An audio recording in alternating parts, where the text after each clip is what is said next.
Como que eu deixei passar essa informação ontem, eu não sei, porque essa aqui é boa demais da conta. Antes da gente entrar nessa notícia importante de hoje, eu quero fazer um convite rápido para você. Muita gente acompanha as notícias, mas acaba ficando perdida sobre como isso afeta a vida real, principalmente no trabalho. Pensando nisso, foi criado um grupo gratuito no WhatsApp chamado Apoio ao Trabalhador.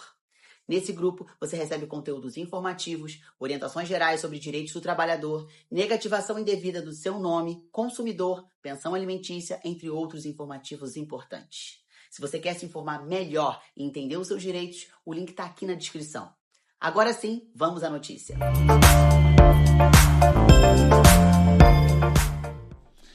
Como que eu deixei passar essa informação ontem, eu não sei, porque essa aqui é boa demais da conta. Que alegria ver esse resultado.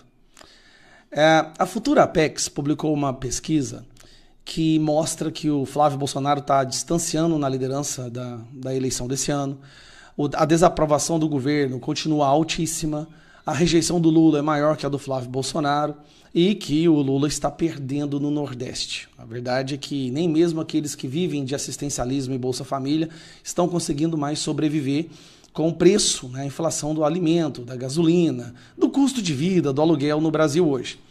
Então a gente acabou se apegando muito nessas informações que mostram que a era PT está prestes a acabar. Eu até falei que há uma probabilidade muito grande do PT decidir não deixar que o Lula seja candidato, porque seria o fim do PT, o Lula na presidência, sendo candidato à reeleição e sendo derrotado pelo Flávio Bolsonaro. Então seria o fim, um golpe fatal para o PT. E aí passou despercebido um outro dado dessa pesquisa, que eu vou trazer para vocês agora. A era da ditadura do STF vai acabar. O Brasil acordou. Para vocês verem o que está acontecendo. 57% são favoráveis a impeachment de ministro do STF. Eu acho que, obviamente, aqui se refere ao ministro Alexandre de Moraes. Nós estamos chegando à incrível marca de 2/3 do Brasil favoráveis a impeachment do Alexandre de Moraes. Isso para mim, cara, é muito forte. Nós estamos falando de um ministro que até 2 anos atrás era visto como o grande defensor da democracia. Era enaltecido, era canonizado, como se fosse o cara que salvou a democracia, a muralha contra o autoritarismo do Bolsonaro. Um cidadão que fez tanta maldade, agora, por exemplo, a suspensão da dosimetria. Essa pesquisa foi feita antes da decisão da suspensão da dosimetria. Então, com certeza, agora está maior ainda esse índice. Mas vamos lá à matéria. Pesquisa divulgada nesta segunda-feira mostra que 57% dos brasileiros são favoráveis ao impeachment de ministros do STF. Por outro lado, 27% da população é contra. Olha isso aqui, 27%. Basicamente, 1/4 é contra. E aí você vai ver a matéria mais embaixo. Ó. Embora não haja nenhum registro no último século de impeachment de ministros da Suprema Corte, o número de pedidos tem aumentado nos últimos anos. Como mostrou um levantamento da CNN no início deste ano, Alexandre de Moraes é o magistrado que acumula mais pedidos de afastamento. O processo de impeachment de ministro do STF está previsto no artigo 52 da Constituição, que determina que o Senado é a instância responsável por julgar os magistrados em casos de crimes de responsabilidade. Mais uma vez, o Senado é que tem o poder e a prerrogativa de fazer isso. Por isso, nunca foi tão importante escolher senadores alinhados com o Brasil e com a democracia. Na matéria tem o gráfico. Olha que gráfico lindo isso daqui, cara. Eu vou te falar uma coisa. Eu acho que esse é o gráfico mais lindo que eu já vi na minha vida. Impeachment de ministro do STF. Você é a favor ou contra impeachment de ministro do STF? 57% são favoráveis e apenas 27% contrários. Meus amigos, nós estamos falando mais do que o dobro entre favorável e contra. Mais do que o dobro. Se você for somar isso aqui, dá 54,4% se você fosse dobrar, né? E nós estamos falando de 57%. Isto, mais uma vez, antes da canetada do Moraes derrubando ou suspendendo a dosimetria, que ele mesmo redigiu. Ele está considerando inconstitucional um texto que ele redigiu. Olha o nível da pessoa. Então nós estamos falando de um Brasil que acordou. Aqui não tem só direita, aqui não tem só bolsonarista, não tem como mais eles falarem que isso aí é uma coisa de bolsonarismo. Não, A não ser que eles queiram admitir que quase 60% da população é bolsonarista.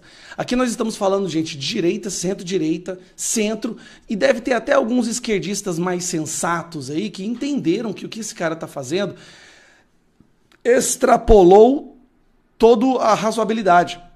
E ele representa um risco ao Estado Democrático de Direito, à nossa democracia. Então aí eu falo um pouco da metodologia, e aqui está a pesquisa em si, né? Opa, peraí. Aqui está a pesquisa em si, mostrando todos os dados que você pode encontrar na pesquisa. A pesquisa é bem extensa, né? Ela fez várias perguntas, mas esse dado passou despercebido, porque a gente ficou tão focado na vitória do Flávio, no derretimento do Lula, que isso aqui é uma bomba. Nós estamos falando de quase 2/3 da população que quer o ministro fora do STF. Por isso que eu volto a dizer, não vão conseguir barrar o que vai acontecer. Eles vivem num mundo ali fechado, impermeável, onde eles acham que isso é uma coisa de uma minoria, é uma bolha, mas não é. Não é. É quase 60%. E essas pessoas, tá, vão votar. E quando eles forem votar, eles vão escolher senadores que estejam dispostos a fazer o impeachment de um ministro do STF. É por isso que o próprio governo vai começar agora a bater no STF, porque sabe que precisa do voto dessas pessoas. Isso aqui se tornou uma massa eleitoral, uma pauta eleitoral. Eles reclamam de que alguns candidatos falam disso, mas é lógico que vão falar. Quem quer ser representante eleito vai falar daquilo que as pessoas mais querem que aconteça. E a bandeira hoje do Brasil é impeachment do Alexandre de Moraes. Compartilha esse vídeo, Brasil tem jeito esse ano, a gente vai fechar esse capítulo horroroso que a gente está vivendo. Não é à toa que a nossa Suprema Corte é hoje uma das instituições com o menor nível de confiança no nosso país. Uma das mais rejeitadas. 57% da população quer o impeachment do ministro do STF. Uma das coisas que aconteceram recentemente que ajudou a jogar a nossa Suprema Corte na lama foi quando na CPI do crime organizado foi pedido a quebra de sigilo daquela empresa Maredit, na qual Dias Toffoli era um sócio oculto. Maredit, que recebia dinheiro do Vorcaro. Daí a CPI aprova a quebra do sigilo dessa Maredit e de repente Gilmar Mendes pega um processo que já estava arquivado de 2021, ou aliás, 2017, eu acho, e pega esse processo e usa este processo para se colocar como relator e quebrar a quebra de sigilo, suspender a quebra de sigilo da Maredit, protegendo o seu colega Dias Toffoli. Isso pegou tão mal, que nós chegamos no fundo do poço, onde o presidente do STF, vendo que os seus colegas agem para usar a toga defendendo bandido, corrupto e mafioso, ele tem que mudar o sistema das relatorias da Suprema Corte. E foi isso que o Fachin acabou de fazer. Fachin define novo procedimento para evitar direcionamento de ações para ministros. Regra tenta impedir manobra usada por empresa de Toffoli para direcionar processo contra quebra de sigilo para Gilmar Mendes, que imediatamente deu mais um habeas corpus, né? Uma espécie de habeas corpus, impedindo que essa empresa que recebeu dinheiro do crime organizado tivesse seu sigilo quebrado. Vamos ler a matéria. O presidente do STF decidiu alterar procedimentos sobre distribuição de relatorias no tribunal para evitar o direcionamento de ações para ministros. A medida tenta evitar que um drible comum seja usado por advogados que entram com processos no Supremo.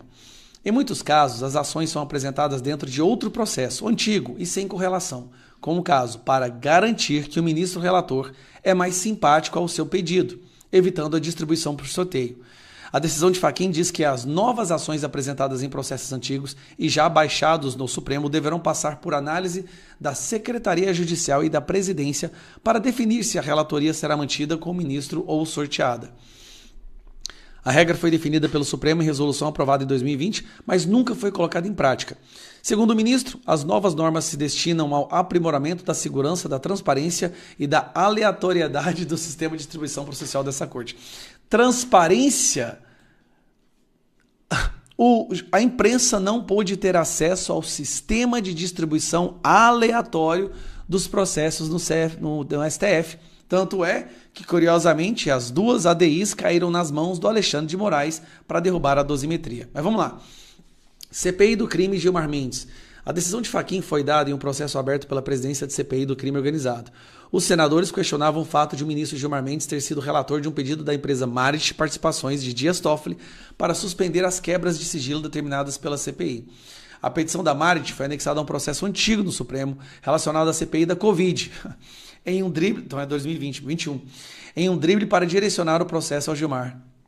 O ministro acatou o pedido e suspendeu a quebra de sigilo fiscal e bancário da empresa de Toffoli, alvo de apresentação da Polícia Federal sobre as relações que mantinham com o banqueiro Daniel Vorcaro.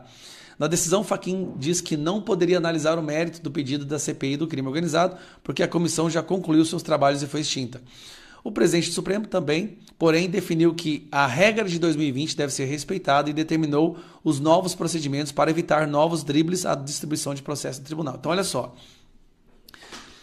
Foi feito mais um desses dribles obscuros para proteger bandido. E é sempre Gilmar Mendes, o cara que dá habeas corpus e protege os bandidos lá dentro. É impressionante. Pegou um processo da Brasil Paralelo, lá de 2020, quando foram contra Brasil Paralelo, e pegou isso para suspender a quebra de sigilo da Marit, só porque a Marit, que é do Dias Toffoli, estava recebendo dinheiro do Vorcaro, recebeu, e a gente precisa saber quais valores, quais as datas, quem foi o responsável pela transferência. Nós não vamos saber disso. Mais uma vez, eles se blindaram. Agora, chega ao ponto vergonhoso onde o presidente da Suprema Corte tem que alterar o procedimento para que eles não façam mais isso. Quais outros procedimentos terão que ser alterados? O primeiro que eu acho, transparência e auditoria pública do sistema de sorteio de processos no STF. Esse sistema está muito estranho. É muito estranho. Na verdade, é 1% de probabilidade que os dois pedidos de ADI que foram ingressados no mesmo dia caíssem nas mãos do Alexandre de Moraes. É muito estranho. Não posso falar mais nada do que isso, senão a Polícia Federal vem de novo na minha casa. Mas é muito estranho.